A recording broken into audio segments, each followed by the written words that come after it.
Whew! Picture this. Her name is Simone Bennett. She's 32 years old. She's standing in the security line at ATL Airport with both 18-month-old twins in her arms. Little Malik squirming against her shoulder while his sister Aaliyah slept fitfully in the other arm. The drive to her mother house in the suburbs of Atlanta couldn't come soon enough. She needed space to think, to figure out why her husband Jamal had been so distant lately, why he worked even later hours, why he barely looked at their children anymore. That when she saw him. Jamal stood 30 feet away at the first-class check-in counter, his tall frame unmistakable even from behind. Relief flooded through her chest. He must have changed his mind about the business trip to New York. He could help with the babies, maybe even come with them to visit her mother. She started walking toward him, shifting Aaliyah's weight to get a better grip. But as she got closer, her steps slowed. A woman stood beside him. A woman with long, wavy hair and a figure that belonged in magazines. Jamal lifted the woman's designer luggage onto the scale with the same gentle care he once showed Simone. The woman laughed at something he said, placing her manicured hand on his arm in a way that made Simone's stomach drop. The woman turned slightly, and Simone caught sight of her profile. Beautiful. Everything Simone felt she wasn't anymore after the difficult twin pregnancy that had left her exhausted and struggling to lose the baby weight. Jamal's hand moved to the small of the woman's back, fingers spreading possessively across the silk fabric of her dress. It was the same gesture he used to make with Simone back when he couldn't keep his hands off her, back when he looked at her like she was the only woman in the world. Malik chose that moment to let out a wail that echoed through the terminal. Jamal's head snapped around, his eyes scanning the crowd until they landed on Simone. For a split second, his face went completely white. Then something shifted in his expression. Not guilt, not shame, annoyance. The woman followed his gaze, her perfectly painted lips forming a small O of surprise. She said something to Jamal, who shook his head and turned back to the counter as if Simone and the children were strangers who happened to be making noise nearby. Simone stood frozen, watching her husband of 5 years pretend she didn't exist while he helped another woman check in for what was obviously a romantic getaway. The twins had started crying in harmony, now sensing their mother's distress, but she couldn't move, couldn't breathe, couldn't process what she was seeing. Other travelers began staring, some with sympathy, others with irritation at the noise. A flight attendant approached to ask if she needed help, but Simone barely heard her. All she could see was Jamal's hand on that woman's back, the intimate way they stood together, the expensive jewelry around the woman's neck that Simone had never seen before, but somehow knew Jamal had bought. The woman glanced back at Simone again, and this time there was something calculating in her gaze. Not sympathy for a struggling mother with crying babies, but assessment, as if she was measuring Simone and finding her lacking, as if she was the rightful owner of Jamal's attention and Simone was the intruder. Jamal finished the check-in process and guided the woman toward the security line for first-class passengers. He didn't look back. Not once. Not even when Aaliyah's cries reached a pitch that made several people cover their ears. Simone finally found her voice. "Jamal!" He stopped walking but didn't turn around. The woman tugged on his arm, clearly wanting to keep moving. But Simone called his name again, louder this time. When he finally faced her, his expression was cold in a way she'd never seen before. "Simone, what are you doing here?" The question hit her like a physical blow. What was she doing here? She was trying to save their marriage. She was giving him space by taking the kids to her mother. She was hoping the distance might help them reconnect. But looking at him now, seeing the way he stood protectively close to this other woman, she realized he didn't want their marriage saved.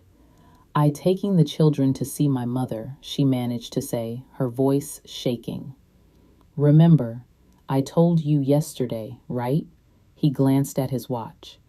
Well, we should probably get going. Our flight boards soon. Our flight, not his flight, their flight, together. The woman stepped forward, and Simone got her first clear look at her. She was probably 25, with perfect skin and the kind of figure that suggested expensive personal trainers and private chefs. Everything about her screamed money and maintenance. Everything Simone used to be before marriage and motherhood had changed her priorities. Jamal, the woman said, her voice honey-sweet with just a hint of impatience. We really should go through security. He nodded, turning back to Simone. Take care of yourself, Simone, and the kids. That was it. No explanation, no apology, no acknowledgement that he was destroying their family. He simply walked away with his mistress, leaving Simone standing in the middle of ATL with two crying babies and a shattered heart. But as she watched them disappear through the first-class security line, something hard and cold settled in her chest. Not just heartbreak, not just betrayal, something sharper and more focused. Jamal thought he could discard her like yesterday's newspaper. He thought he could abandon his children for a younger model. He thought he held all the power because he had the money, the business, the connections. He was about to learn how wrong he was. Y'all seeing this mess? What would you do, sis? Drop a K if you already Team Simone. Simone shifted the twins in her arms and walked toward the exit with new purpose. She had a phone call to make to her lawyer friend Rachel. She had documents to gather. She had a war to plan. Jamal had made the biggest mistake of his life when he chose that woman over his family, and Simone was going to make sure he paid for it in ways he never saw coming. The drive to her mother house felt like the longest 3 hours of Simone's life. She managed to calm the twins with bottles and snacks, but her own mind raced with questions that had no good answers. How long had the affair been going on? How had she missed the signs? And why had Jamal looked at her with such cold indifference, as if their 5 years of marriage meant nothing? Her mother, Patrice, was waiting at the curb with open arms and a knowing look that suggested she suspected something was wrong long before Simone called from the car. Baby girl, you look exhausted, Patrice said, taking Aaliyah while Simone wrestled with Malik and their bags. And not just tired from traveling. Simone had inherited her mother's ability to read people, but right now she felt like her intuition had completely failed her. I saw Jamal at the airport with another woman. Patrice's jaw tightened, but she didn't look surprised. I wondered when you'd figure it out. You knew? Simone stopped walking, causing other people to flow around them like water around a rock. I suspected the way he started traveling more, the way he stopped asking about the babies when I called. Men who are happy at home don't suddenly become distant from their children. Patrice adjusted Aaliyah in her arms. Come on, let's get to the house. We have a lot to talk about. The drive to Patrice's comfortable suburban home in Atlanta should have been peaceful. The tree-lined streets and familiar neighborhoods of Simone's childhood usually brought comfort. But today, everything felt different, tainted, like she was seeing her whole life through a new lens that revealed ugly truths she had been blind to. How long do you think it has been going on? Simone asked as they pulled into the driveway. Honey, that not the right question. Patrice turned off the engine and faced her daughter. The right question is, what are you going to do about it? Inside the house, Simone finally had a chance to process what she'd seen. While Patrice fed the twins and settled them for naps, Simone sat at the kitchen table where she'd done homework as a child and tried to make sense of her marriage. The signs had been there. Jamal working until 9 or 10 every night, weekend business trips that seemed to multiply, the way he stopped touching her, stopped asking about her day, stopped engaging with Malik and Aaliyah beyond the bare minimum required of a father. But she made excuses. The business was growing. He was under stress. New parenthood was hard on everyone. She convinced herself they just needed to get through this rough patch. Her phone buzzed with a text message. Jamal. Hope you made it safely. We be out of town for a few days on business. The casual tone made her want to throw the phone across the room. No mention of what happened at the airport. No acknowledgement that their marriage was in crisis. Just a polite message you send to an acquaintance. Simone stared at the message for a long time before typing back. We need to talk when you get home. His response came immediately. Sure, when I back. No timeline, no urgency, no concern for what she might be feeling. That when it truly hit her. Jamal wasn't conflicted about the affair. He wasn't struggling with guilt or trying to choose between two women. He already made his choice, and it wasn't her.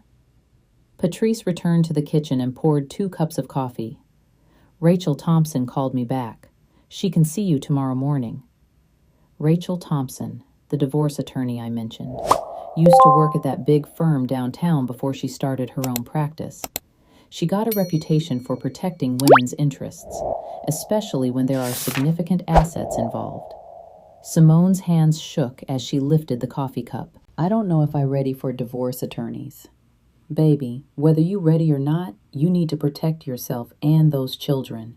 Jamal's showing you exactly who he is. Believe him. That evening, while the twins slept peacefully in their portable cribs, Simone called her best friend LaToya back in Atlanta. I've been waiting for you to figure it out, LaToya said after Simone explained what happened. I didn't want to be the one to tell you, but I seen them together at that new restaurant downtown, at the coffee shop near his office. She works at one of those high-end art galleries, Vanessa something. Vanessa. The woman had a name now, which somehow made it worse. How long? Simone asked. I first saw them about 4 months ago, but Simone, the way they were together, it didn't look new. 4 months, maybe longer. While Simone had been struggling with postpartum exhaustion and trying to be the perfect wife and mother, Jamal had been building a whole other life. There's something else, LaToya continued. I heard through the grapevine that Jamal been telling people you two were having problems, that you've been distant since the babies came, like he already laying the groundwork for the divorce. The betrayal cut deeper than Simone thought possible. Jamal wasn't just cheating, he was rewriting their history, making her the villain in their story. After she hung up, Simone went to check on the twins. Malik was sprawled on his back, arms flung wide in complete trust that the world would keep him safe. Aaliyah slept curled on her side, thumb in her mouth, looking exactly like the baby pictures of Simone that lined Patrice's hallway. These children deserved better than a father who could walk away without a second glance. They deserved security and stability and love that didn't come with conditions. Simone's phone rang. Jamal's name flashed on the screen, and for a moment, hope fluttered in her chest. Maybe he was calling to explain. Maybe there was some misunderstanding. Simone, I need you to sign some papers when you get back, he said without preamble. My attorney will email them to you. Papers? Just some business stuff, separating some assets to protect the company. Nothing that affects you directly. The casual way he said it made alarm bells ring in Simone's head. What kind of business stuff? Technical things. You wouldn't understand the details. Just sign them and send them back, okay? I need them processed quickly. He was trying to hide assets. Even in her emotional state, Simone recognized the maneuver. Jamal thought she was too naive, too trusting, too focused on the children to pay attention to business matters. I have my attorney look at them first, she said. There was a pause. Your attorney? Simone, there is no need to involve lawyers in business matters. There is no need to ask me to sign papers I don't understand either. Another pause, longer this time. When Jamal spoke again, his voice had an edge she never heard before. Fine, but don't take forever. These things are time sensitive. He hung up without saying goodbye.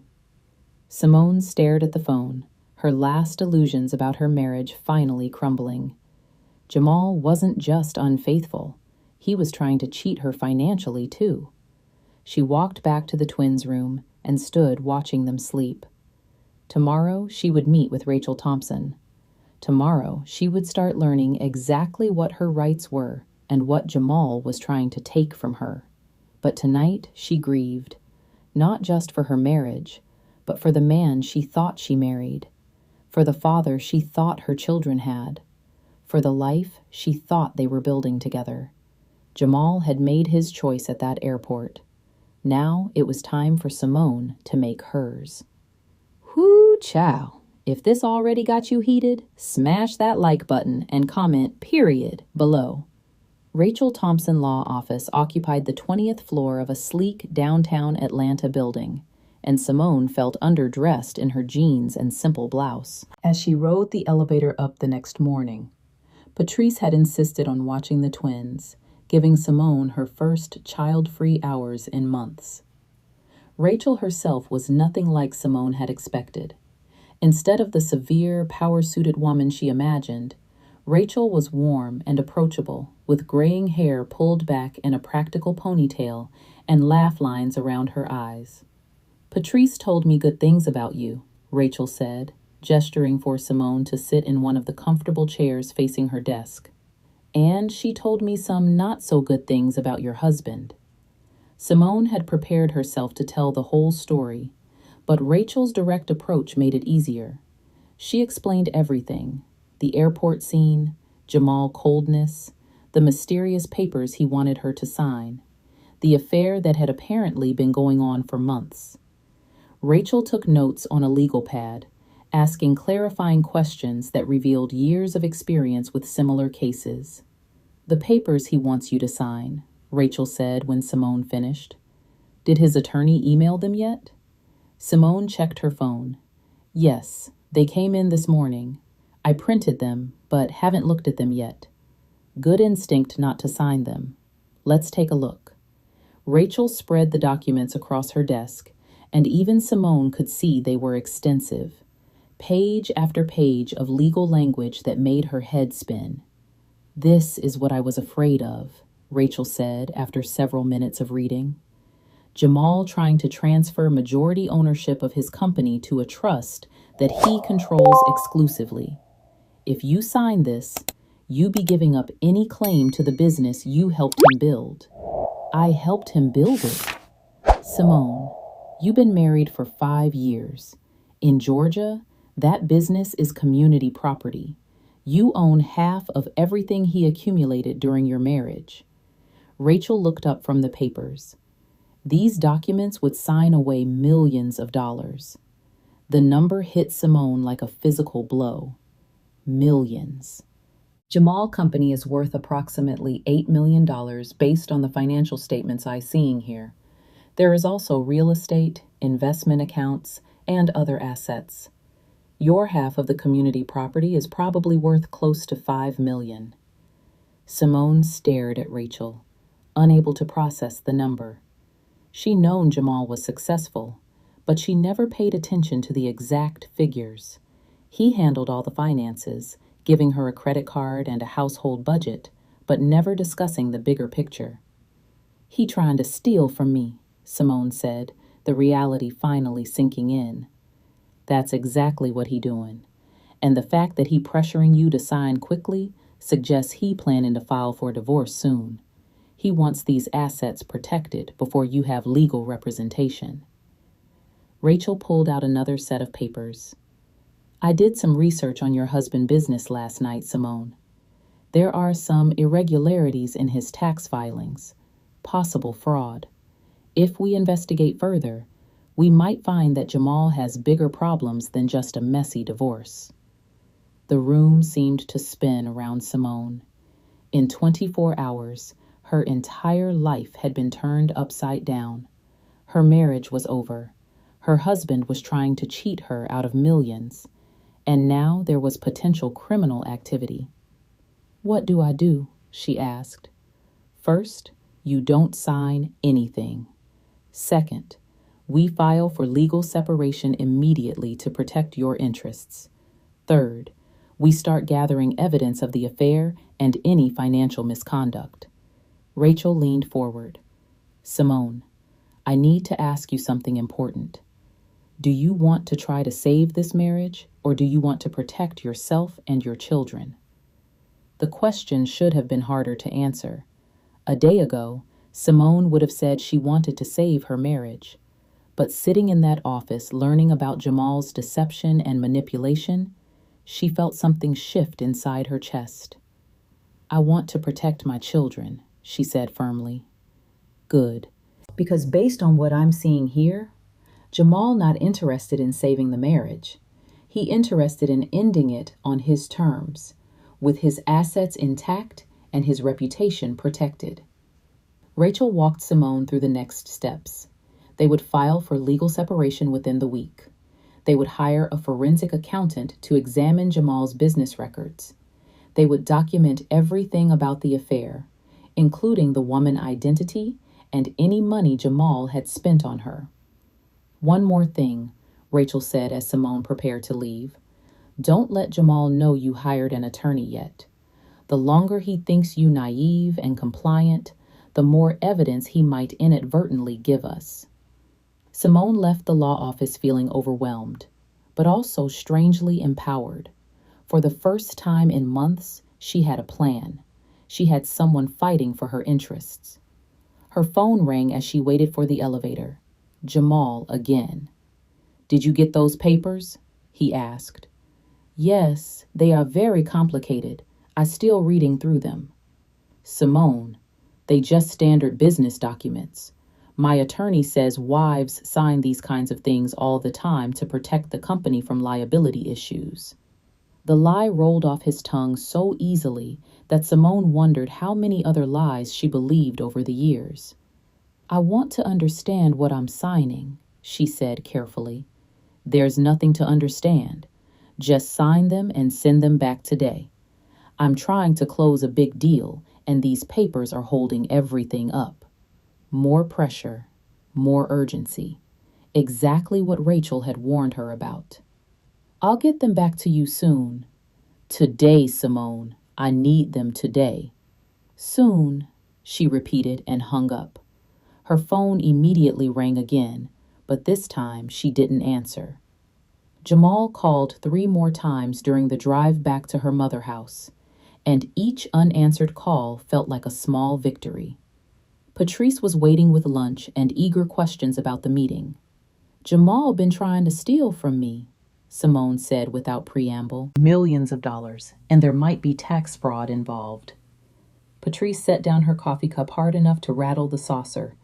"That son of a—" She caught herself, glancing toward the twins' playpen.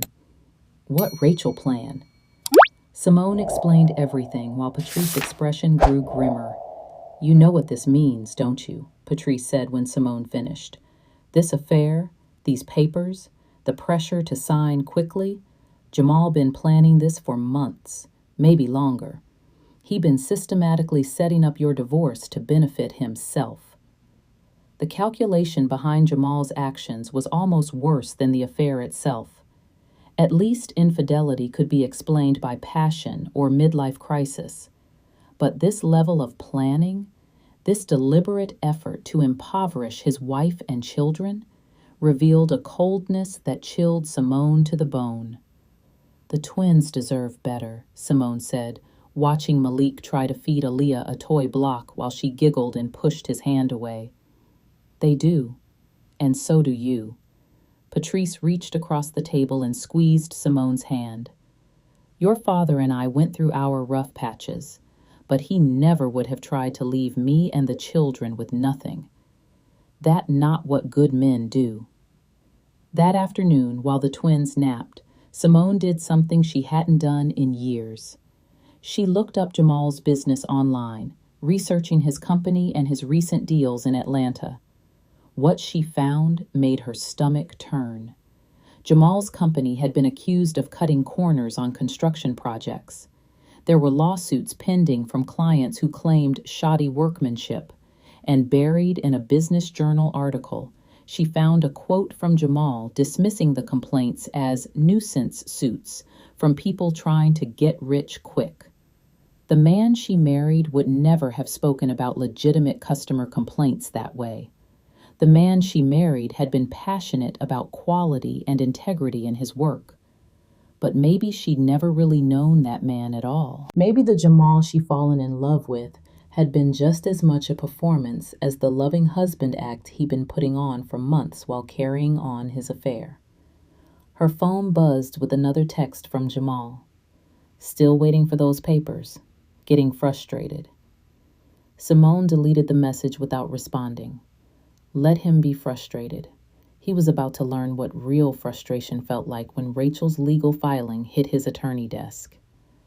The war Jamal had started at that airport was about to begin in earnest, and Simone intended to win. 3 days later, Simone was back in Atlanta, armed with Rachel's legal strategy and a new sense of purpose. The house she shared with Jamal felt different now, like a crime scene she was visiting to gather evidence. Every room held memories that felt tainted by what she now knew. Jamal was still traveling, which gave Simone the freedom to search without interference. She started in his home office, a space she rarely entered during their marriage. Jamal had always claimed it was too boring, too cluttered with business papers that would only confuse her. Now she understood why he really wanted her to stay away.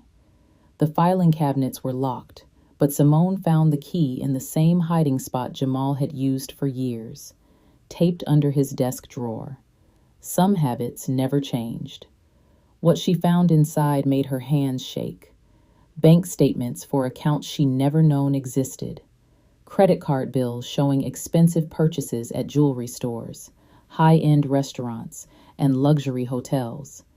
All of it from the past 6 months.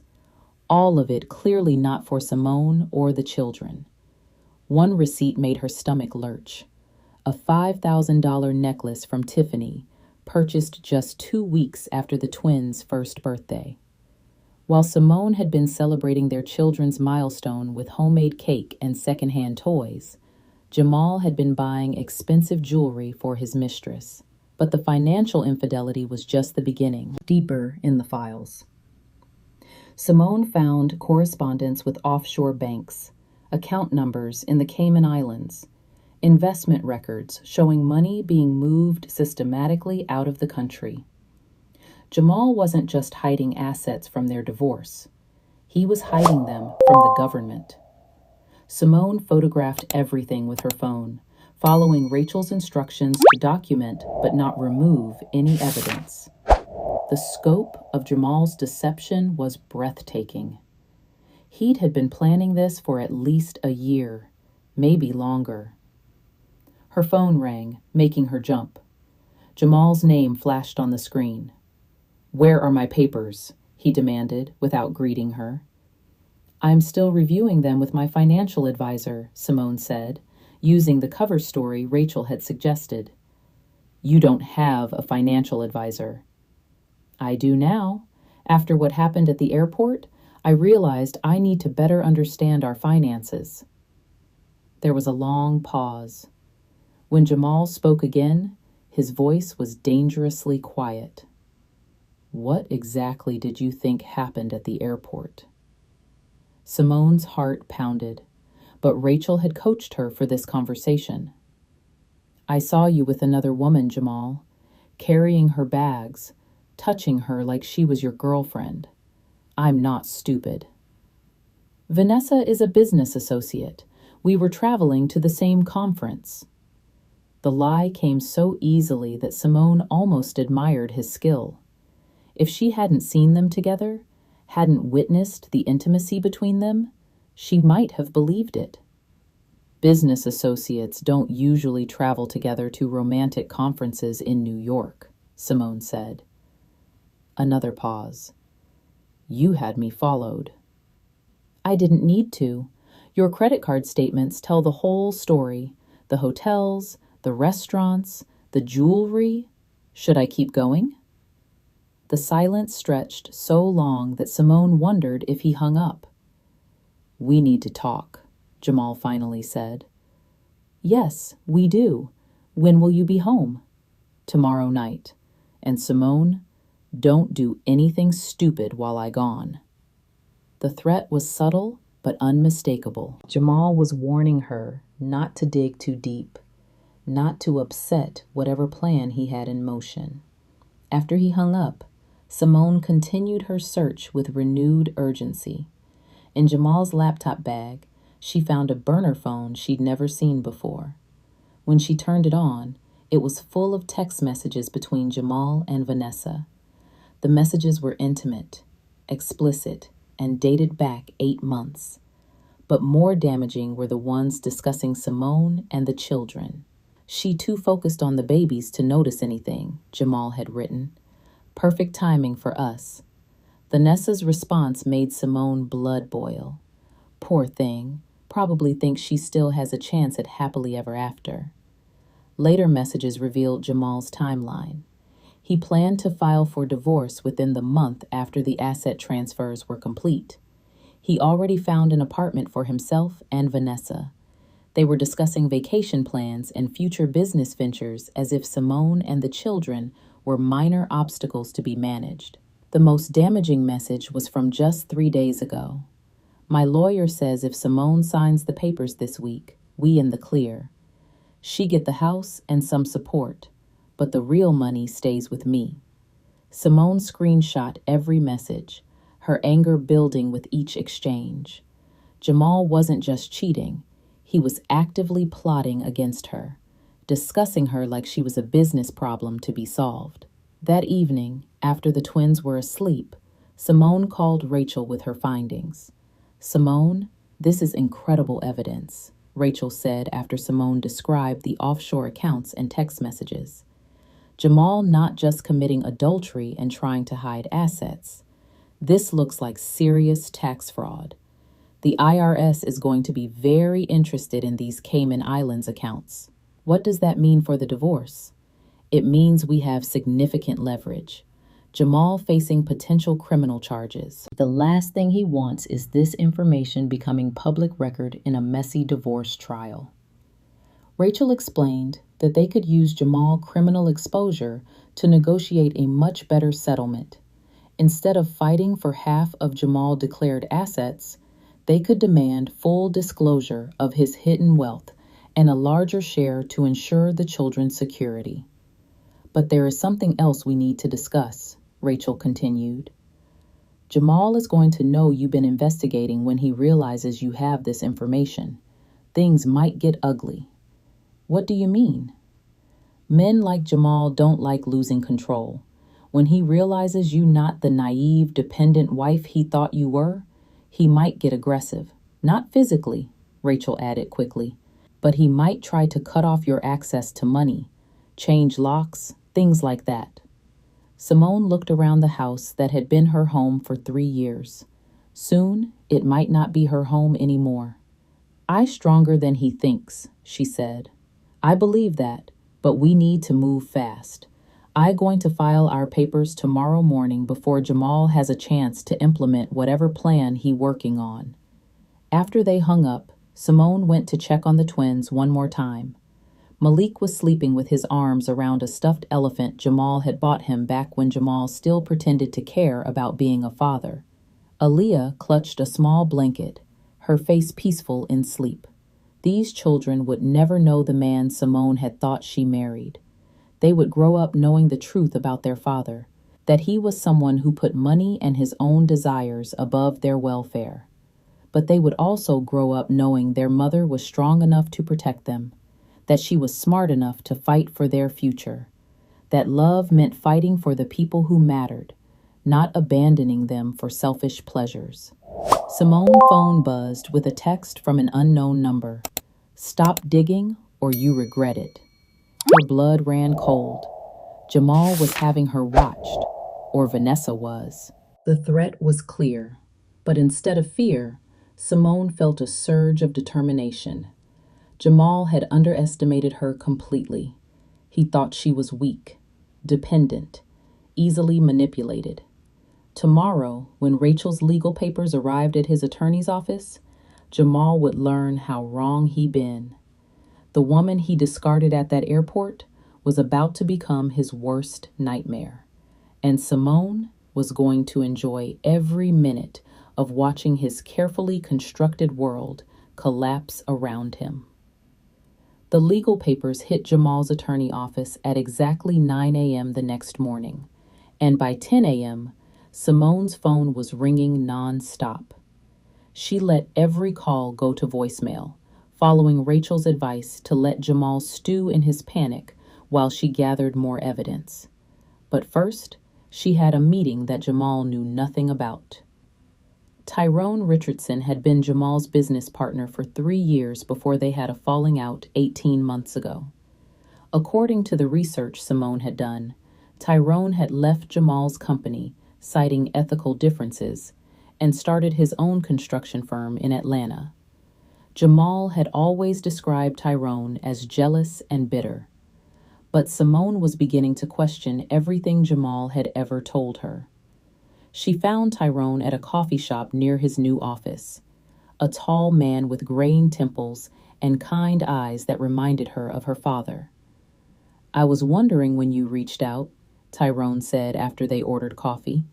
"I heard Jamal been telling people you two are having problems." "We are having problems.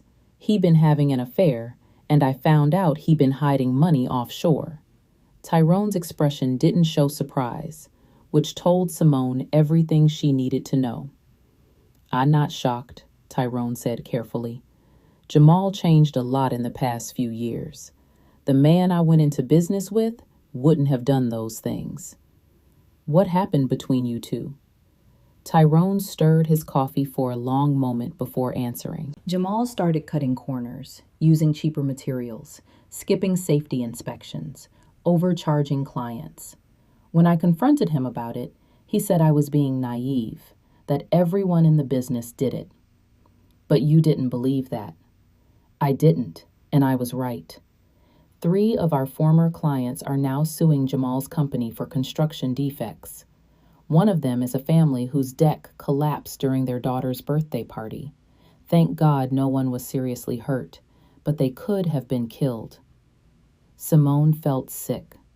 The Jamal she married had been passionate about quality construction, about building things that would last.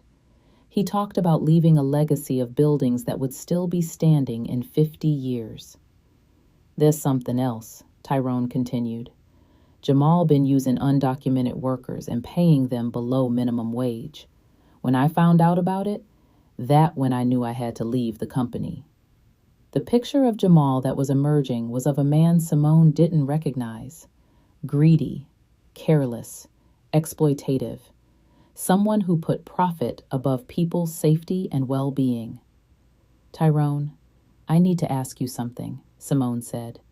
"Would you be willing to testify about what you know? My attorney says Jamal business practices could be evidence of fraud." "Simone, I documented everything before I left the company. I've been waiting for someone to ask the right questions. Jamal been getting away with this for too long." Tyrone agreed to meet with Rachel and provide copies of his documentation. As they parted ways, he squeezed Simone's shoulder. "Jamal always said he was lucky to have you," Tyrone said. "Turns out, you were the one who was unlucky." On the drive home, Simone's phone finally stopped ringing. Instead, Jamal had switched to text. "Call me immediately. We need to talk before this gets out of hand. You making a mistake that will hurt everyone, including the children." The last text made Simone's hands clench the steering wheel. Jamal was already trying to use the children as leverage, painting himself as the victim when he was the one who had abandoned his family for another woman. She decided to respond to just one message. "I protecting our children from a father who cares more about money than their welfare." Her phone rang immediately. This time she answered. "What the hell do you think you doing?" Jamal's voice was raw with rage. "I'm making sure Malik and Aaliyah have financial security since their father was planning to steal their inheritance." "I wasn't stealing anything. Those were legitimate business transfers to offshore accounts hidden from your wife and the IRS, Jamal. And I found everything. The Cayman Islands accounts, the texts with Vanessa, the receipts for jewelry you bought her while I was taking care of your children. Silence. Then, you went through my private files. Your private files in our shared home office. The home office in the house I own half of, filled with records of the business I own half of. Simone's voice stayed calm, which seemed to infuriate Jamal more. You don't understand business, Simone. You never have. You going to destroy everything I built. I understand fraud. I understand tax evasion. And I understand that you've been planning to divorce me for months while pretending to love me. This isn't about love anymore. This is about protecting what I worked for. The admission hit Simone like a slap. Jamal had just confirmed that their marriage was over in his mind, that it had been over for a long time. What about what we worked for together, she asked.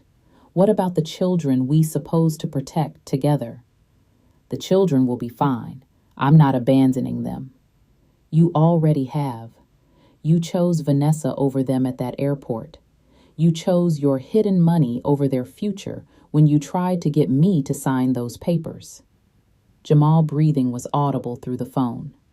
Simone, you need to stop this legal nonsense and be reasonable. We can work something out privately. The time for working things out privately was before you started cheating and hiding assets. Now we work things out through lawyers. You going to regret this.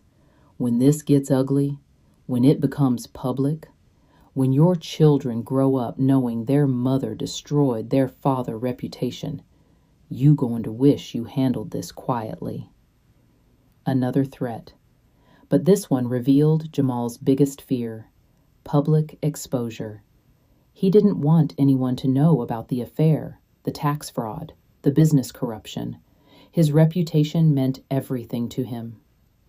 My children are going to grow up knowing their mother fought for their rights when their father tried to steal from them, Simone said. They going to know I was strong enough to protect them. She hung up before Jamal could respond. That evening, while the twins played in their high chairs, Simone received an email from Rachel. Tyrone Richardson had already provided his documentation, and it was even more damaging than expected. Jamal's company was facing potential criminal charges for safety violations, tax evasion, and labor law violations. Jamal in serious legal trouble beyond the divorce, Rachel wrote. This gives us enormous leverage. He can't afford a public trial that would expose all of this. We in a position to demand full financial disclosure and a very generous settlement.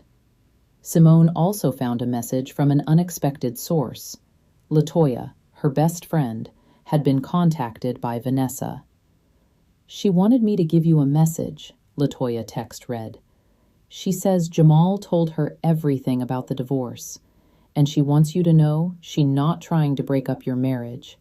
She says they in love, and you should let him go gracefully. The audacity of the message took Simone's breath away. Vanessa actually thought she could send messages through mutual friends, painting herself as the innocent party caught between a loving couple's marital problems. Simone called LaToya immediately. Please tell me you didn't agree to be their messenger. Of course not. I told her exactly what I thought of women who pursue married men with children. But Simone, she seemed genuinely surprised that you were fighting the divorce. She said Jamal told her you both unhappy and planning to separate anyway. More lies from Jamal. He'd been telling Vanessa that Simone was a willing participant in the divorce, that their marriage had been over for months by mutual agreement. He painted himself as a man trapped in a loveless marriage rather than a cheating husband who was abandoning his family.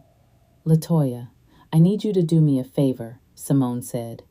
If Vanessa contacts you again, record the conversation. I want documentation of every lie Jamal been telling her. Absolutely, Simone. I'm so proud of how you handling this. The old Simone would have tried to fix things, would have blamed herself for Jamal cheating. Latoya was right. The old Simone would have asked what she'd done wrong, how she could be a better wife, whether she could win Jamal back.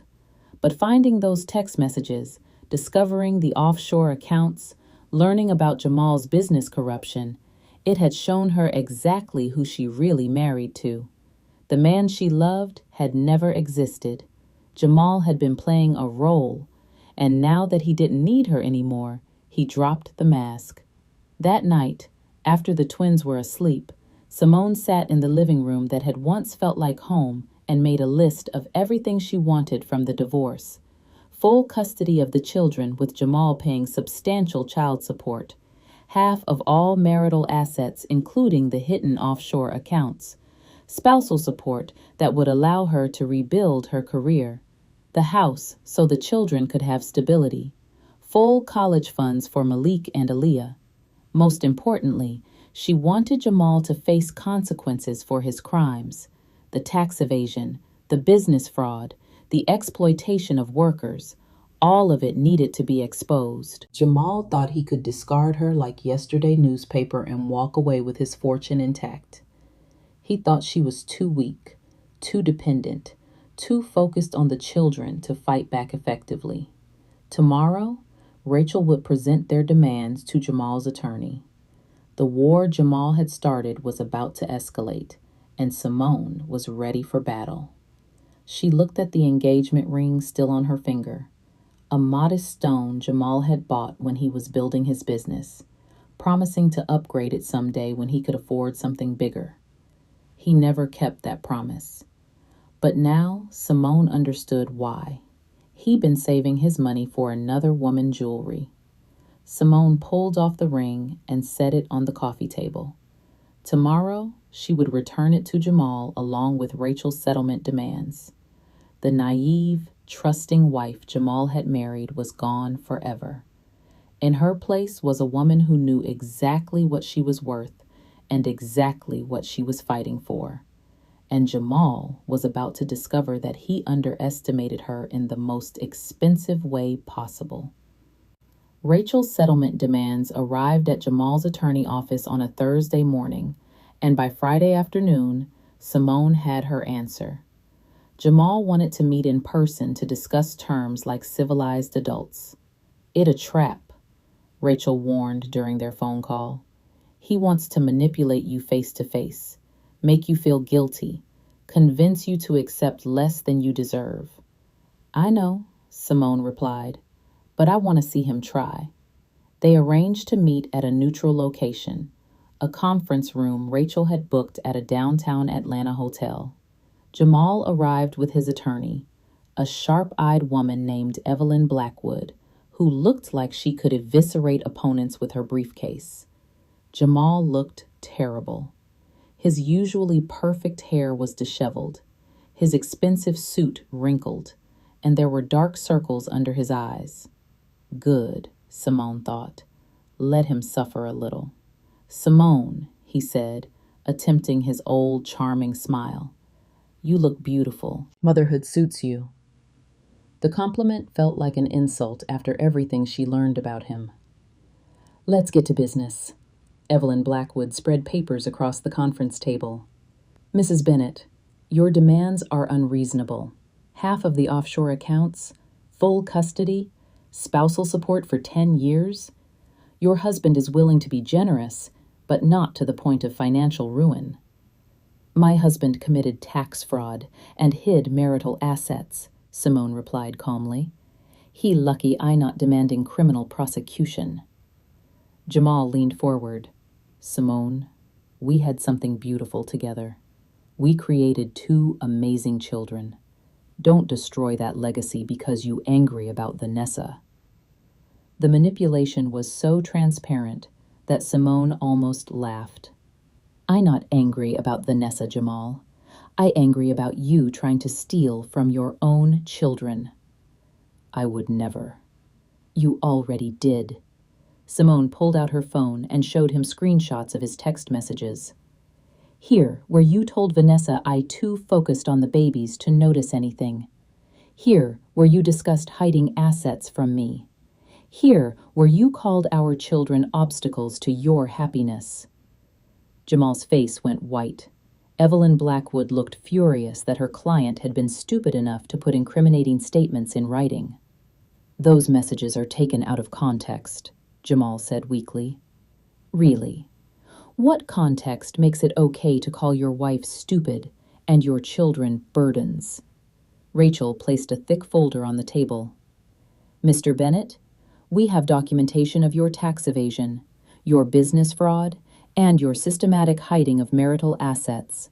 We also have testimony from former business partners about your illegal labor practices and safety violations." "You can't use that," Evelyn said quickly. "Business disputes are separate from family law." "Criminal activity isn't separate from anything," Rachel replied. "And when that criminal activity involves hiding assets from a spouse, it becomes very relevant to divorce proceedings." Jamal stood up abruptly. "I need to speak with Simone privately." "That's not advisable," both attorneys said simultaneously. 5 minutes, Jamal insisted. "Please." Against Rachel's advice, Simone agreed. They stepped onto the hotel outdoor balcony, the Atlanta skyline spreading out below them. "Simone, this isn't you," Jamal said, his voice taking on the intimate tone he once used to make her feel special. "You not vindictive. You not someone who destroys families over hurt feelings." "You right. I not vindictive. I protective. There a difference. I made mistakes. I admit that. But we can fix this privately without lawyers, without dragging our personal business through the courts." "Fix this how? By me pretending I don't know about Vanessa? By signing papers that steal from our children? By letting you get away with tax fraud?" Jamal moved closer, and Simone caught a whiff of his cologne. The same scent she once found irresistible. Now it made her feel sick. "I love those children," he said. "I would never do anything to hurt them." "You already have. You chose your affair over their stability. You chose hidden money over their future. You chose Vanessa over their mother. Vanessa has nothing to do with this. Vanessa has everything to do with this. You've been planning this divorce around your relationship with her. You've been moving money to protect it from our settlement. You've been telling her lies about me to justify abandoning your family." Jamal's mask slipped for a moment, revealing the cold calculation underneath. "Simone, you need to accept reality. Our marriage is over. Has been for months. We can end this amicably, or we can destroy each other in court. Your choice. It stopped being my choice when you started cheating and stealing. Now it's a legal matter." They returned to the conference room where Jamal's attorney had prepared a counteroffer. It was insulting. Limited custody, minimal spousal support, and no access to the offshore accounts. "This is what happens when you try to be reasonable with unreasonable people," Rachel said after Jamal and his attorney left. "He actually thinks he can lowball you. What's our next move?" "We file for full financial discovery, force him to disclose every account, every investment, every asset, and we contact the IRS about those Cayman Islands accounts." That weekend, while Jamal was presumably with Vanessa, Simone did something that felt both therapeutic and strategic. She changed every lock in the house. When Jamal tried to use his key on Monday morning, he found himself locked out of what had been his home. Her phone rang immediately. "You can't lock me out of my own house," Jamal said. "It not your house, it our house, and I live here with our children. If you want access, you can arrange it through your attorney like any other separated parent." "Simone, this is getting ridiculous. I just want to get some clothes." "You should have thought of that before you moved in with Vanessa." The silence on the other end told her she hit her target. Jamal hadn't expected her to know about the apartment he rented for himself and his mistress. "I have my attorney contact yours," he finally said. "Good. That's how we handling everything from now on? Later that day, Simone received an unexpected visitor, Vanessa herself. The other woman looked even more stunning in person than she had at the airport. Tall, elegant, with the kind of polish that came from expensive salons and personal shoppers. She stood on Simone's doorstep like she belonged there. "We need to talk," Vanessa said. "No, we don't." Simone started to close the door, but Vanessa put her hand out to stop her. "Please, just 5 minutes." Woman to woman. Against her better judgment, Simone stepped outside, closing the door behind her to keep the twins from seeing this confrontation. "Jamal told me you were separated," Vanessa said without preamble. "He said you both agreed the marriage was over, that you were just working out details, and you believed him. I had no reason not to. He seemed genuinely unhappy, genuinely ready to move on. I'm not a homewrecker, Simone. I would never have gotten involved with a married man who was trying to save his marriage." The sincerity in Vanessa's voice was almost convincing. Almost. "Vanessa, Jamal was lying to you. We were never separated. We never discussed divorce. I found out about the affair when I saw you two at the airport." Vanessa's perfect composure cracked slightly. "That not... He said you knew about us. He said you were okay with it." "Does it look like I am okay with it? I fighting for custody of our children and half of everything he owns. Does that sound like someone who agreed to an amicable divorce?" Vanessa stared at her for a long moment. "He lied to me. He lied to both of us. The question is, what you going to do about it now that you know the truth?" "I love him," Vanessa said quietly. "Then you love a man who abandons his children and lies to the women in his life. That your choice to make." Vanessa turned to leave, then stopped. "For what it was worth, I sorry.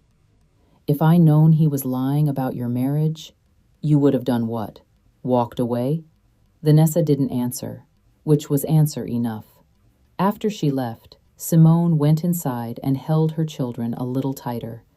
Malik babbled happily, while Aaliyah tried to eat her own foot, both of them blissfully unaware that their father had chosen another woman over their family. But they would be okay. Simone would make sure of that. Jamal might have abandoned them, but they would never lack for love, security, or opportunity. That evening, Rachel called with news. "Jamal's attorney wants to negotiate. Apparently, our threat to involve the IRS got their attention." "What are they offering?" 50% more than their initial lowball offer. Still not what you deserve, but it's progress. What do you think?" "I think we hold firm. Jamal more desperate than he letting on. The tax fraud alone could send him to prison. He needs this settled quickly and quietly." Simone agreed to continue the fight. Jamal had made his choice when he decided to cheat and steal. Now he would live with the consequences. The naive woman he married was gone forever. In her place was someone who knew exactly what she was worth and exactly what she was fighting for. And Jamal was about to learn that underestimating Simone Bennett had been the most expensive mistake of his life. 2 weeks after Vanessa's unexpected visit, Simone received a call that changed everything. Tyrone Richardson had more information about Jamal's business, information that made the tax evasion look like a parking ticket. "I've been contacted by federal investigators," Tyrone told her over coffee. "Jamal's company is under investigation for defrauding government contracts. The safety violations, the substandard materials, the worker exploitation, it was all part of a bigger scheme to maximize profits on public works projects." Simone felt the blood drain from her face. "How big are we talking?" "Millions in fraudulent charges. Projects that were supposed to build schools and community centers, but were built with materials that could fail catastrophically. The investigation started when that deck collapsed at the birthday party, but it expanded to cover 3 years of contracts. The scope of Jamal's criminality was staggering. This wasn't just a greedy businessman cutting corners. This was systematic fraud that put children and families at risk. Tyrone, if Jamal goes to prison, what happens to his assets? The government could seize everything: his company, his properties, his accounts, including the offshore ones you found. Criminal forfeiture is a powerful tool. Simone's mind raced. If the federal government seized Jamal's assets, there might be nothing left for the children's support. She needed to act fast to protect Malik and Aaliyah's financial future. But first, she had a more immediate problem. Jamal had apparently learned about the federal investigation because he was taking desperate measures. Her credit cards had been canceled. The joint bank accounts had been emptied. When she tried to access their safe deposit box, she was told Jamal had already cleaned it out. "He trying to force you into accepting his terms," Rachel explained during an emergency meeting. "Classic financial abuse. Make you desperate so you take whatever he offers." Can he do that legally? Not without consequences, but it takes time to get court orders. And Jamal, betting you don't have time. He thinks you panic and give in. But Jamal had miscalculated again. Simone had been preparing for this possibility. She opened her own bank account and had been systematically documenting every asset. She had savings Jamal didn't know about, money she put aside from her freelance graphic design work over the years. More importantly, she had something Jamal desperately needed: information that could keep him out of federal prison. "Rachel, what if we offered to cooperate with the federal investigation in exchange for better divorce terms?" Rachel's eyes lit up. "That brilliant. Jamal needs you to stay quiet about what you know. If you testify about the offshore accounts and the hidden assets, it strengthens the government case against him." They crafted a new strategy. Instead of just fighting for divorce terms, they would position Simone as a cooperating witness in the federal investigation. Jamal's desperation to keep her quiet would give them enormous leverage. The plan worked faster than Simone had dared hope. Within 24 hours of Rachel contacting Jamal's attorney about Simone's willingness to cooperate with federal investigators, Jamal was demanding an emergency meeting. This time, he came alone. "Simone, we need to end this," he said, looking haggard and desperate. "Name your terms." "My terms haven't changed. Full custody, half of all assets, including the offshore accounts, substantial spousal support, and college funds for the children. The offshore accounts don't exist." Simone slid a folder across the table. "Account numbers, bank statements, transaction records. I found everything, Jamal. And now the FBI has copies." Jamal's face crumbled. "You went to the FBI?" "They came to me. Tyrone Richardson told them about our divorce, and they wanted to know what I knew about your business practices. I was very cooperative." It was a slight exaggeration. The FBI hadn't contacted her yet, but Jamal didn't need to know that. "Simone, if you testify against me, you destroy the children's father. Is that what you want?" "I want my children to have a father who isn't a criminal. Since that's apparently impossible, I want them to have financial security and a mother who taught them that actions have consequences." Jamal stood up and began pacing. "There has to be another way. I give you the house, double the child support, whatever you want. Just don't cooperate with the investigation." "Why shouldn't I? You committed the crimes, Jamal. You defrauded the government. You put children at risk with your substandard construction. You stole from your own family. Why should I protect you from the consequences?" "Because once this becomes public, everyone will know. The children will grow up with people knowing their father is a criminal. The children will grow up knowing their mother had integrity, that she did the right thing even when it was hard." Jamal sat back down. his shoulders sagging in defeat. "What do you want?" "Everything I asked for originally, plus Jamal. I want Vanessa gone completely. No contact with her while you dealing with your legal problems." "You can't control who I see." "I can if you want me to stay quiet about what I know. Vanessa was part of your asset hiding scheme. Her gallery received payments from your offshore accounts. She's as guilty as you are." It was another bluff.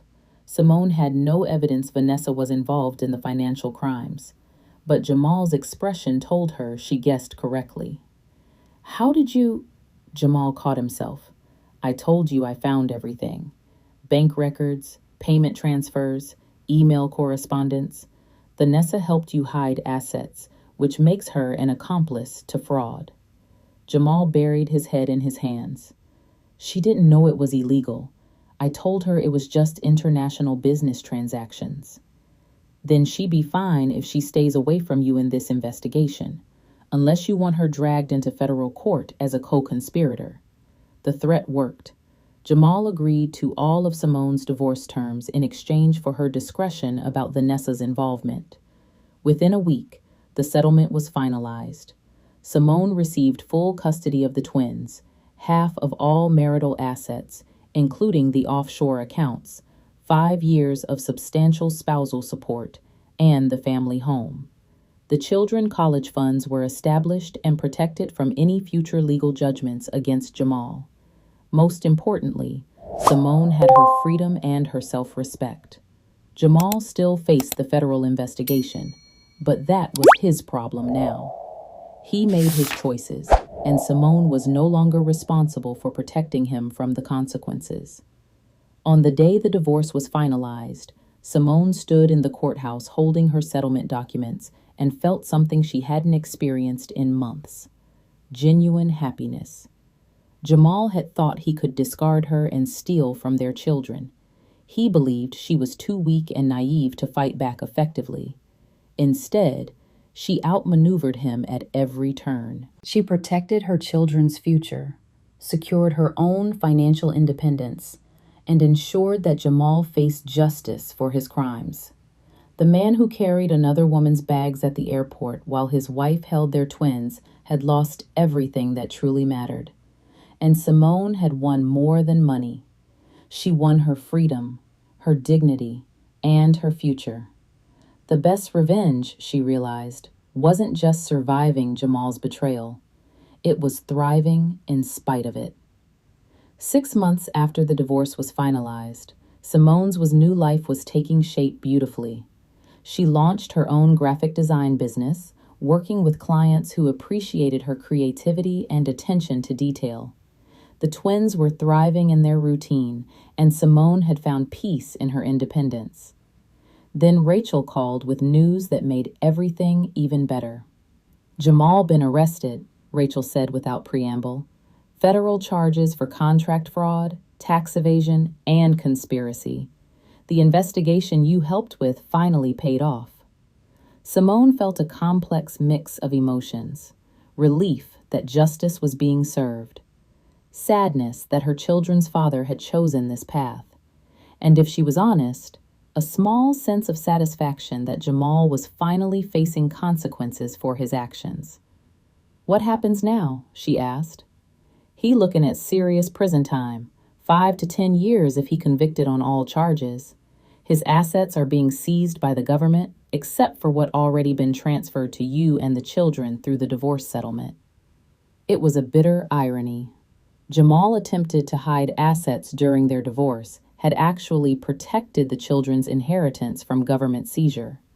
His illegal schemes had ultimately benefited the family he tried to cheat. And Vanessa, no charges filed against her. Looks like she really was an unwitting participant.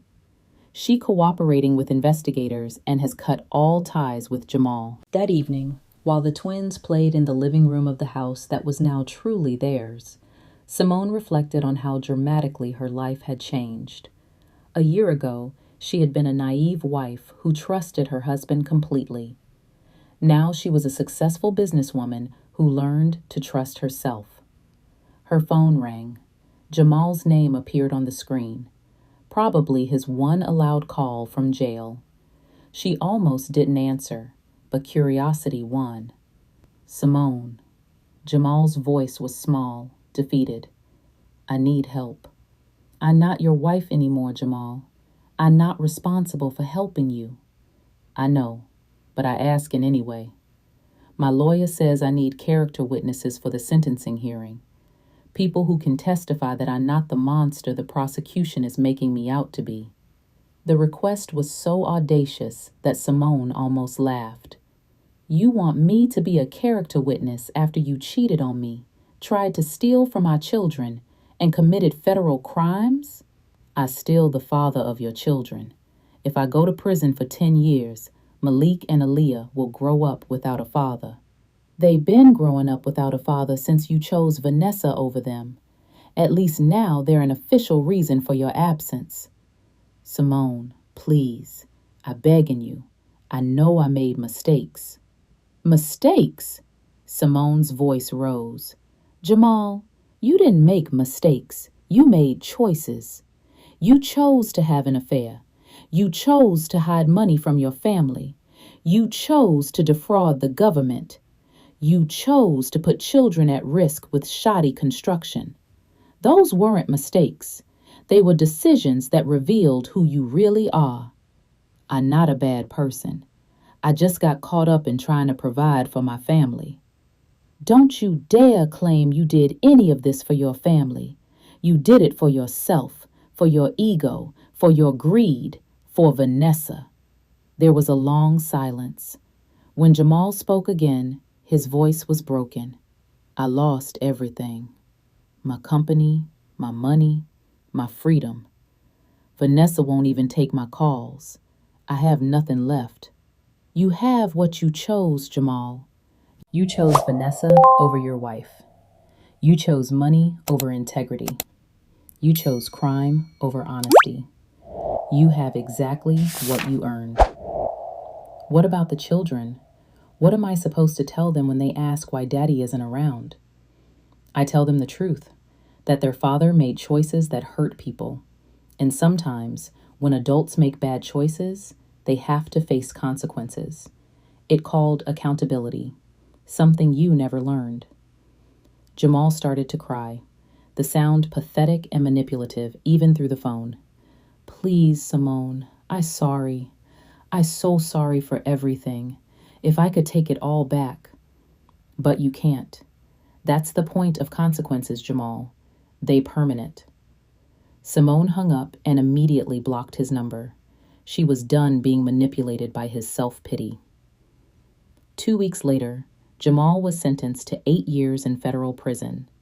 The news made the local papers, complete with photos of Jamal in handcuffs and details about his crimes. Simone kept the newspaper clipping, not out of malice, but as a reminder of how far she come. Her phone buzzed with a text from Vanessa. I'm sorry for everything. You were right about him. Simone deleted the message without responding. Vanessa regrets weren't her problem either. That night, Simone sat on the deck Jamal had once planned to renovate, watching Malik and Aaliyah play in the backyard. They were happy, healthy children who would grow up knowing their mother was strong enough to protect them from anyone who tried to hurt them, even their own father. LaToya stopped by with wine and congratulations on Jamal's sentencing. I have to ask, LaToya said as they watched the twins chase bubbles, do you ever feel bad about how this all turned out? Simone considered the question seriously. I feel bad that my children's father turned out to be a criminal. I feel bad that he chose greed over his family. But do I feel bad that he's facing consequences for his actions? No, not at all. Some people would say you were vindictive, that you could have been more forgiving. Some people would be wrong. Forgiveness doesn't mean accepting abuse or enabling criminal behavior. I forgave Jamal for the sake of my own peace, but that doesn't mean he should escape justice. LaToya raised her wine glass. To Simone Bennett, the strongest woman I know. To learning that I was stronger than I thought, Simone corrected as they clinked glasses. Simone felt something she hadn't experienced in years: complete peace with her choices. She fought for her children, protected their future, and ensured that justice was served. Jamal had believed she was too weak to fight back, too naive to understand his schemes, too dependent to survive without him.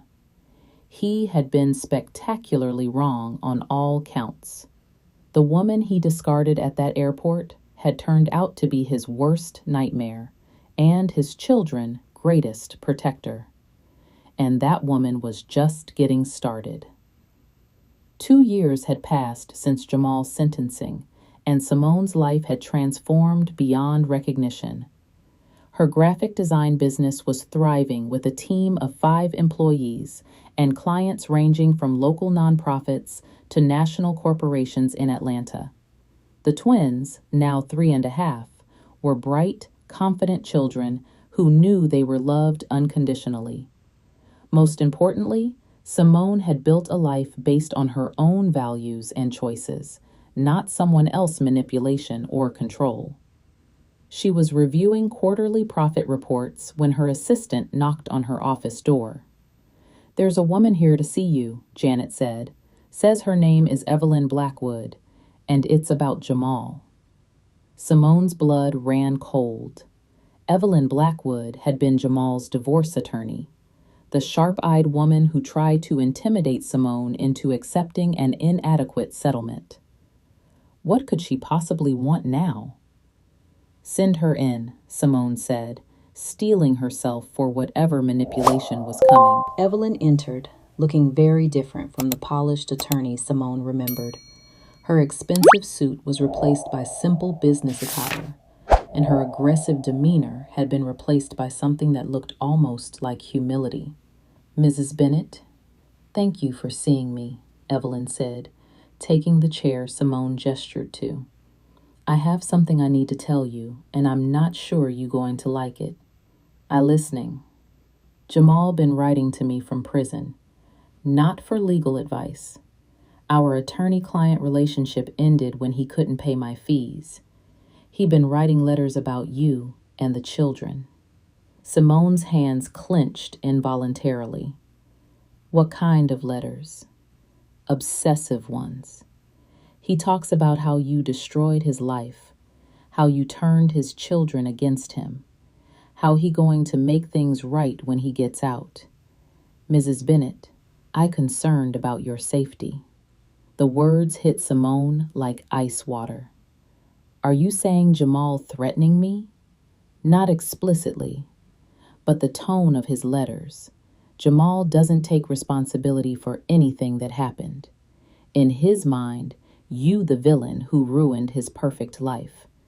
I seen this pattern before in high-conflict divorces.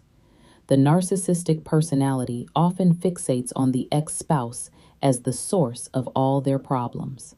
Evelyn pulled out a folder and slid it across Simone's desk. "I brought copies of some of the letters. You should read them and decide if you want to involve law enforcement." Simone's hands shook as she opened the folder. Jamal's familiar handwriting filled page after page, but the content was chilling. Simone thinks she won, but she has no idea what's coming when I get out. She stole my children, my money, my future. She needs to understand there are consequences for destroying a man's life. The twins probably don't even remember me now. Simone probably poisoned them against me, told them lies about their father. I have to re-educate them about who the real villain is in this story. 8 years feels like forever, but it's not. I'm learning patience in here, learning to plan. Simone got lucky once because I was unprepared. That won't happen again. Simone set the letters down with trembling hands. The Jamal who written these words wasn't the charming businessman she married, or even the cold manipulator she divorced. This was someone consumed by rage and blame, someone who saw her as an enemy to be defeated rather than the mother of his children. "How many letters like this have there been?" she asked. "Dozens. I stopped reading them after the first few, but I kept them all. Mrs. Bennett, I need to be honest with you about something else. I should have warned you about Jamal's personality during the divorce proceedings. What do you mean? Evelyn shifted uncomfortably. I've been practicing family law for 20 years. I've seen hundreds of divorces, including many involving infidelity and financial deception. But Jamal was different. Most clients show some remorse, some acknowledgement of their role in the marriage failure. Jamal never did. He genuinely believed he was the victim in your divorce. You telling me this now because I'm retiring from family law. I can't represent people like Jamal anymore. Knowing what I know about how these cases can escalate, and because I think you deserve to know what you might be dealing with when he gets out. Simone's mind raced. Jamal wouldn't be released for another 6 years, but suddenly that felt like no time at all. What do you recommend? She asked. Document everything. Keep copies of these letters. If Jamal contacts you or the children directly, report it immediately. It would be a violation of his supervised contact order. Consider a restraining order that would take effect upon his release. And Mrs. Bennett, consider relocating. Relocating? Jamal knows where you live, where you work, where the children go to school. He had 8 years to think about all of this, and these letters suggest he not thinking rationally. After Evelyn left, Simone sat in her office trying to process this new threat. She thought Jamal was out of their lives permanently. She assumed prison would either reform him or keep him occupied with his own survival. Instead, he'd been nurturing his resentment and planning his revenge. That evening, Simone called Rachel Thompson for advice. I've been wondering when this would surface, Rachel said after Simone explained about the letters. Narcissists like Jamal rarely accept responsibility. In their minds, they always the victim of someone else's actions. What are my legal options? We can file for a permanent restraining order that takes effect when Jamal is released. We can also petition the court to modify his parental rights based on these threatening communications. A judge might terminate his custody rights entirely. Would that hold up with this evidence? Absolutely. Jamal's letters show he's more interested in punishing you than in being a father to his children. No judge is going to force children to have contact with a parent who threatens their primary caregiver. That night, after putting the twins to bed, Simone made a decision that would have seemed impossible 3 years ago. She wasn't going to run from Jamal's threats. She wasn't going to uproot her children's lives because their father couldn't accept responsibility for his actions. Instead, she was going to eliminate the threat permanently.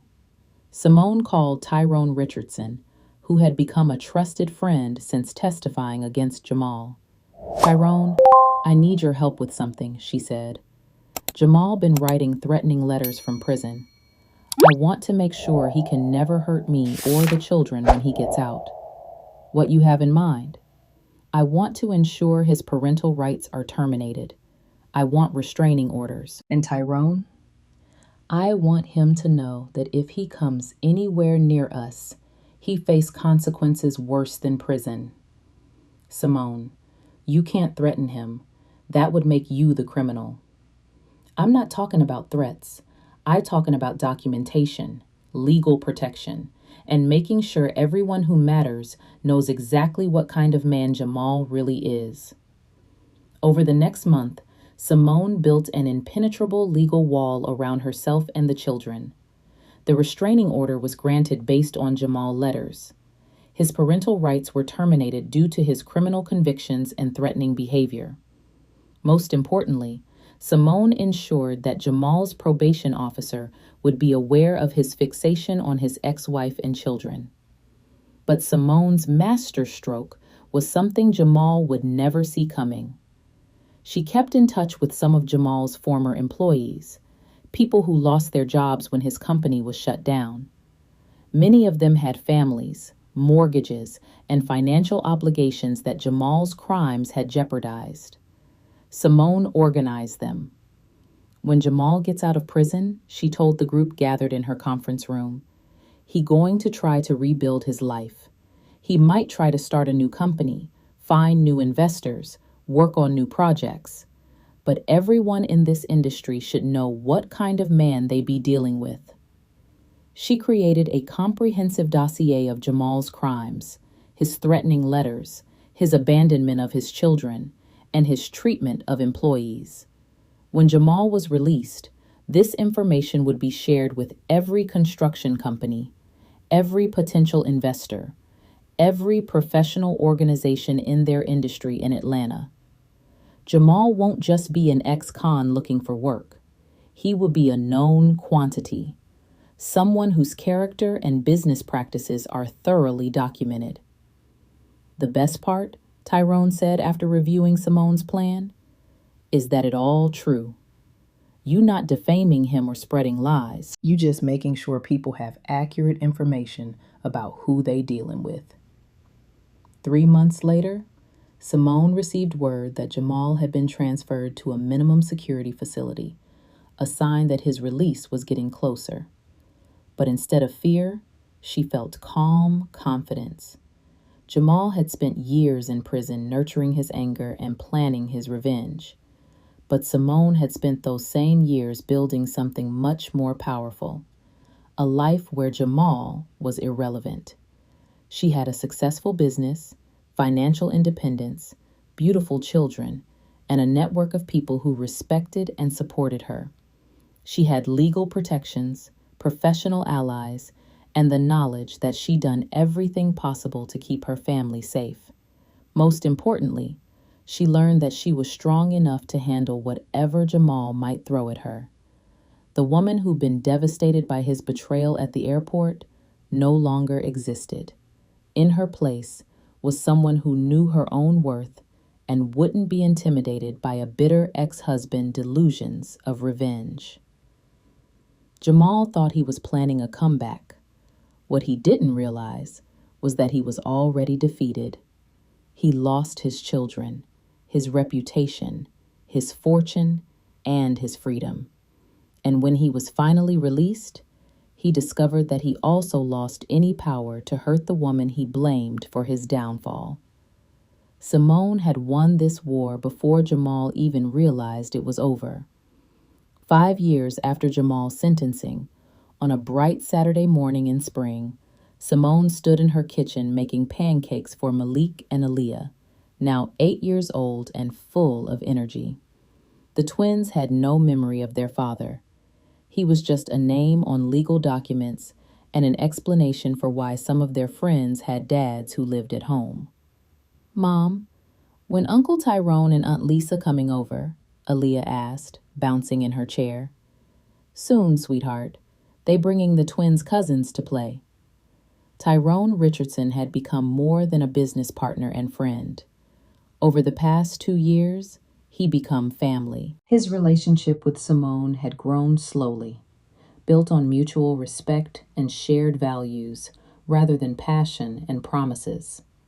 When Tyrone had finally asked her to dinner as more than a friend, it felt like the most natural thing in the world. "Are we still going to the park after breakfast?" Malik asked, syrup somehow ending up in his hair despite Simone's vigilance. "Absolutely. And tonight we having dinner at that new restaurant downtown to celebrate." "Celebrate what?" both children asked simultaneously.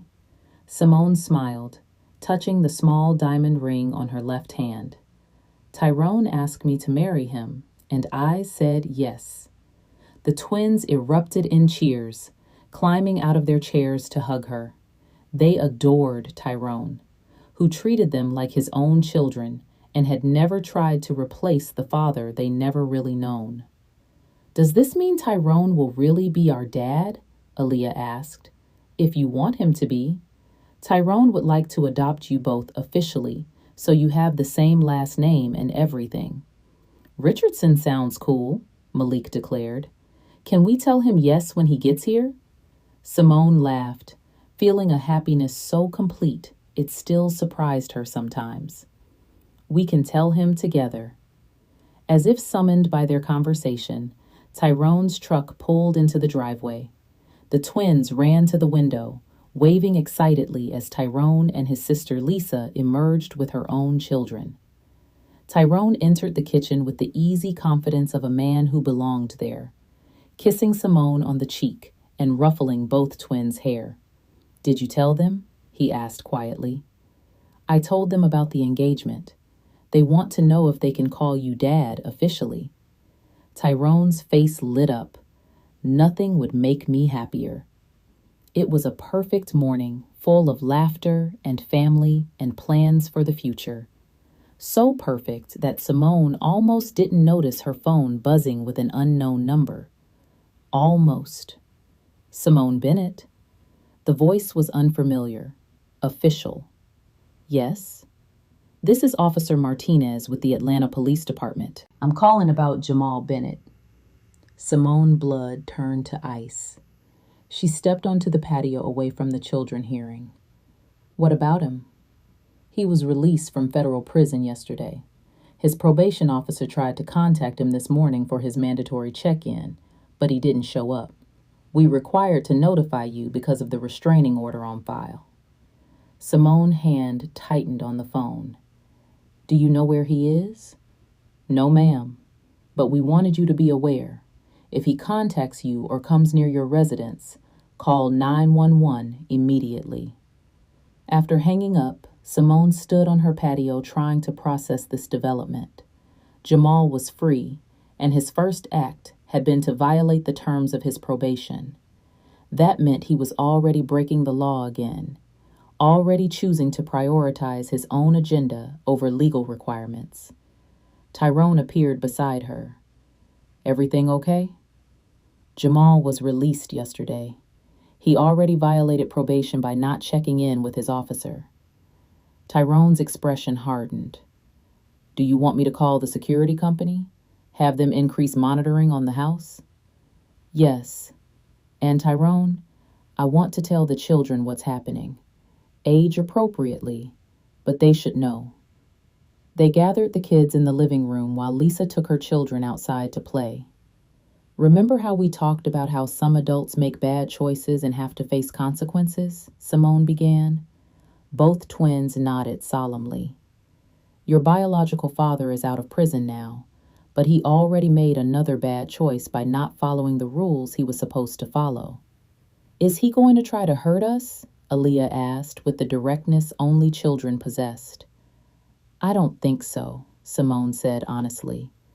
"But if he does try to contact us, we call the police immediately. And if anyone you don't know tries to talk to you at school or anywhere else, you find a teacher or trusted adult right away." "What if he says he is our dad and we should go with him?" Malik asked. Tyrone knelt down to the children eye level. "Your real dad is the person who loves you every day, who takes care of you, who puts your needs first. That's not the man who in trouble with the police. That me, if you have me." Both children launched themselves into Tyrone's arms, and Simone felt her heart swell with love for this man who'd chosen to protect and cherish not just her, but her children.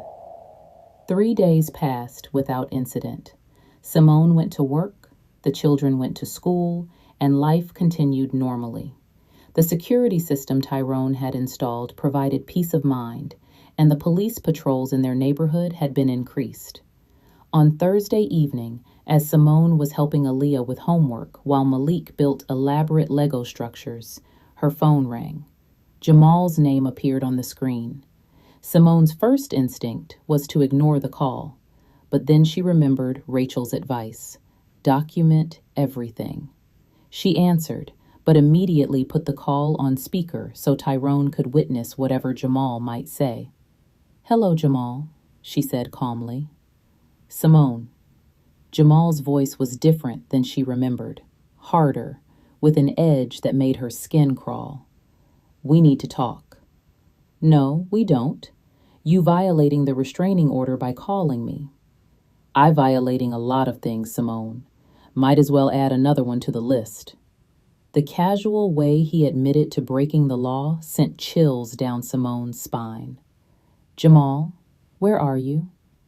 Close enough to see my children playing in our backyard. Close enough to see you replaced me with another man.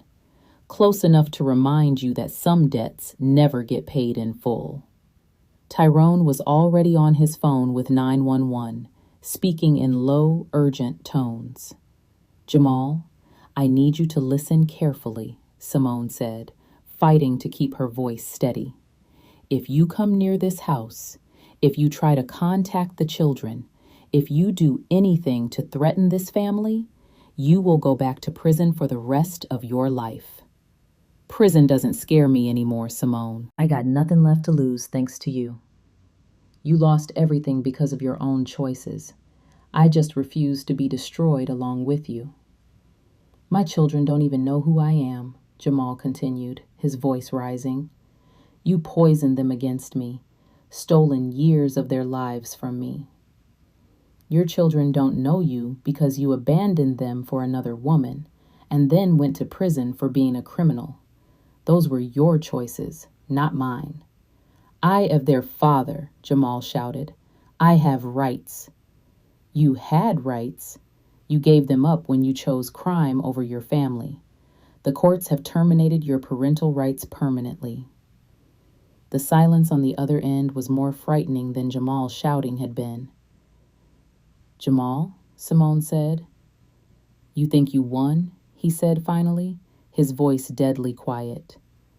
You think your lawyers and your restraining orders and your new boyfriend can protect you? But I had 5 years to think about this, Simone. 5 years to plan. And I had 5 years to build a life where you irrelevant, Simone replied. You a stranger to your children, a criminal to the courts, and a failure to everyone who ever trusted you. You have no power here. We see about that. The line went dead. Tyrone had finished with 911 and was already checking the security system. Police are on their way. The security company is sending additional patrols. Simone, I want you and the children upstairs while I check the perimeter. But even as they waited for the police, Simone felt something unexpected.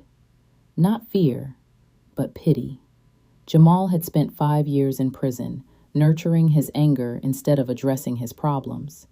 He emerged from incarceration with the same entitlement and blame shifting that had led to his crimes in the first place. He learned nothing, grown not at all, and was now throwing away whatever chance he might have had at rebuilding his life. Meanwhile, Simone had spent those same 5 years becoming stronger, more successful, and happier than she had ever been. She built a business, raised amazing children, and found love with a man who valued integrity over profit and family over ego. Jamal thought he was coming back to reclaim what was his. What he didn't realize was that he never owned any of it in the first place. Love, respect, and family weren't possessions to be reclaimed. They were gifts that had to be earned every day.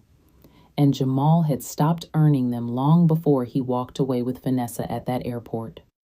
When the police arrived 20 minutes later, they found no sign of Jamal, but they did find evidence that he had been watching the house, cigarette butts near the back fence, and footprints in the flower bed beneath the children's bedroom window. He escalating, the detective explained to Simone and Tyrone. The phone call, the surveillance, the implied threats. This is a pattern we see with obsessive ex-spouses. It usually gets worse before it gets better. What's your recommendation? Tyrone asked. Increase security, consider temporary relocation, and be prepared for this to escalate quickly. Men like Jamal Bennett don't usually stop with phone calls and surveillance. That night, after the children were safely asleep and additional security measures were in place, Simone and Tyrone sat on their couch planning their response to Jamal's threats. We could go to my cabin in the mountains, Tyrone suggested. Stay there until the police find him. No, Simone said firmly. I'm not running from Jamal again. I'm not uprooting the children's lives because their biological father can't accept reality. Simone, this isn't about pride. This is about safety. It's about more than safety, Tyrone. It's about showing Malik and Aaliyah that when someone tries to intimidate you, you don't hide. You stand your ground and let the system work. Tyrone studied her face in the lamplight. You not afraid of him, are you? Simone considered the question. I cautious. I protective of the children. But am I afraid of Jamal? No. He's a broken man who destroyed his own life and is trying to blame everyone else for his choices. He can't hurt me anymore because I don't need anything from him. I don't need his love, his approval, his money, or his presence in our lives. What if he tries to hurt you physically? Then he go back to prison for the rest of his life, and the children will grow up knowing their mother was strong enough to protect them from anyone, even their own father. Tyrone pulled her closer. I love how strong you are, but I also love you too much to let anything happen to you. Nothing going to happen to me, Simone said with quiet confidence. Jamal had his chance to destroy me 5 years ago.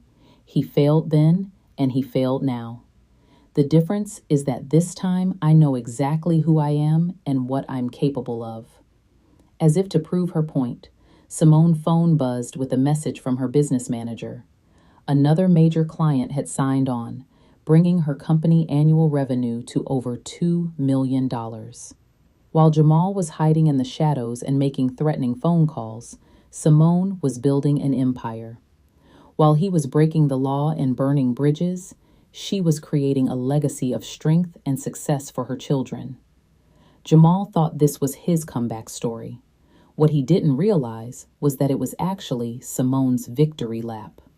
The woman he discarded at that airport had become everything he pretended to be: successful, respected, and truly powerful. And she was just getting started. Whew, child. If this story moved you, smash that like button one more time. Subscribe so you never miss these stories. And comment period below if you standing with Simone. From a psychological perspective, Simone's story illustrates something called narcissistic abuse. When a partner, often the one with power, uses manipulation, financial control, and emotional neglect to keep the other person small. She also occupied the scapegoat role, the family member whose needs are consistently deprioritized, while the golden child, in this case the new woman, receives endless attention and resources. Hear what I want you to take away from this. Setting boundaries isn't betrayal. It's not abandonment. It is the recognition that you cannot pour from an empty cup, and that the people who truly love you won't ask you to. If you were in a situation like Simone, remember your worth isn't measured by how useful you are to others. It's inherent. It was always there. And sometimes the bravest thing you can do isn't fight back. It's walk away. Build something of your own. Let your life speak louder than any argument ever could. You deserve that. We all do. I see y'all in the next one. Love you, sis.